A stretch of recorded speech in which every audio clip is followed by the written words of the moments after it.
possibly that moon you're seeing in the sky is a mirror image with a green screen around it, and that's the ship you're on, and you're in just one little crater of it looking out. That's what I think, but I'm pretty far out there, so I'm not going to go into all that. But this is what's going on right now, the harvest, the rapture, whatever you want to call this stuff. And they got multiple ways of doing this so that if this fails, they've got other ways. And they're like I said, taking people that didn't have anything done, they're altering their light bodies. So let's go into what happened with Nigel, and then I think things will make a little more sense as far as what happens when you die. So if you have lost your light body, let me just mention here, if you've had two, if you didn't just, if that was for one, if you've had two, we got to go find you, but we can't even, we just have to rebuild it. I don't even know, what happens to that other one. I mean, we try to bring it here so out of their control, but it's just an automatic rebuild with a booster. I don't know. I don't know what we would see. So this is why I've been warning people. So anyway, basically he was disconnected. So how do we get out of here? When you die, they're ready to throw you into that loop right away. So you're dead. Your light body is disconnected from your 3D, your mirror image, us here. So this body drops dead. The light body, I think, gains full memory of whatever you knew plus whatever it knows. The soul's over here inside, your spirit's over here, consciousness inside the soul body, still hypnotized, but your light body for a couple seconds is remembering everything. So they got that freaking tunnel of light all set up, ready to go. Hey, come over here, your pet dog is right here, your mother's waving you on. False bliss.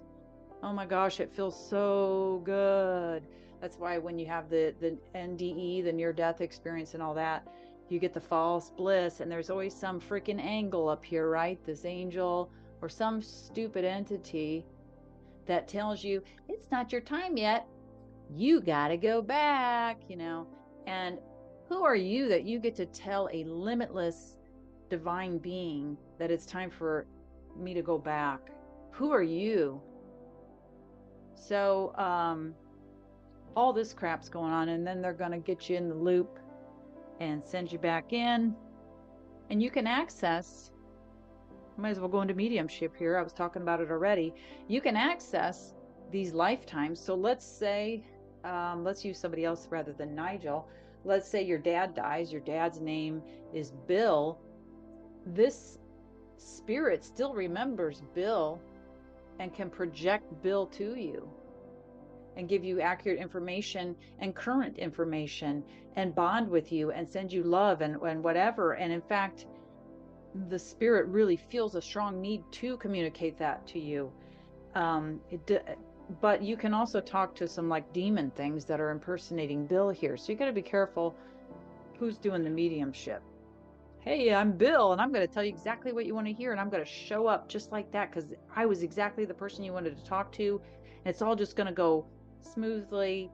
You're not going to, so there's all these other souls out here that are wanting to send a message, and somebody's soul that's a co-worker's aunt died. She's, oh, well, you're connected to them. Let me send you, you're going to have a lot of people jumping in, but some of these people with like the exact person and all that, I'm very suspicious of. And because it's being projected out and this is under hypnosis, sometimes you have to figure out what they're trying to say, or you ask them a question and they don't directly answer it. And I always wondered, like, why don't they answer? Why is it always what they want to talk about? Well, you're dealing with the spirit under hypnosis over here, and it's having to try to reach you, try to break through that to reach you.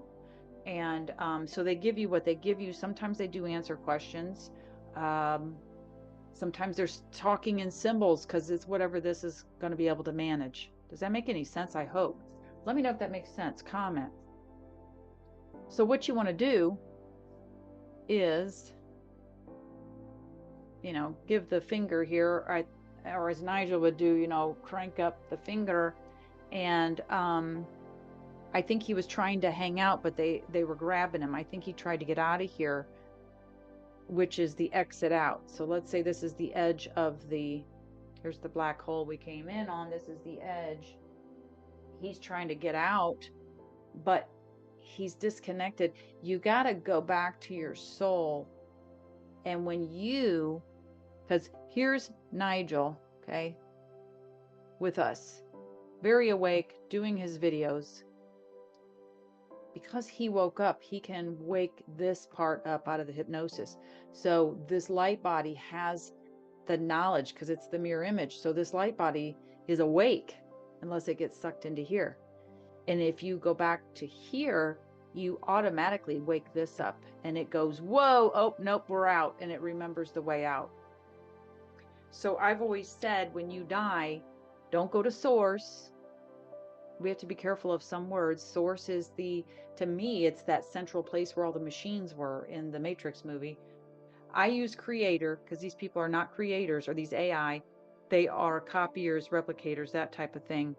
So I use creator, and I think we're extensions of creator, which is out here in the real, which is outside of the virtual universe, outside of the Tesseract, outside of all of it. And you can get back to where you really are. So if we took this whole, let's say this is the whole Tesseract with all the virtual universes in it and all the matrices, if we took this whole thing down just by taking our matrix down, we would all the souls in here, or all the spirits being held in a soul body in here, would leave and go back to where we really are. And let's see, what else do I want to cover? So I always say, when you die, remember, I'm going back to myself. I'm going back to the real. You can use truth, real truth, because that doesn't exist here. This is all a house of cards of lies.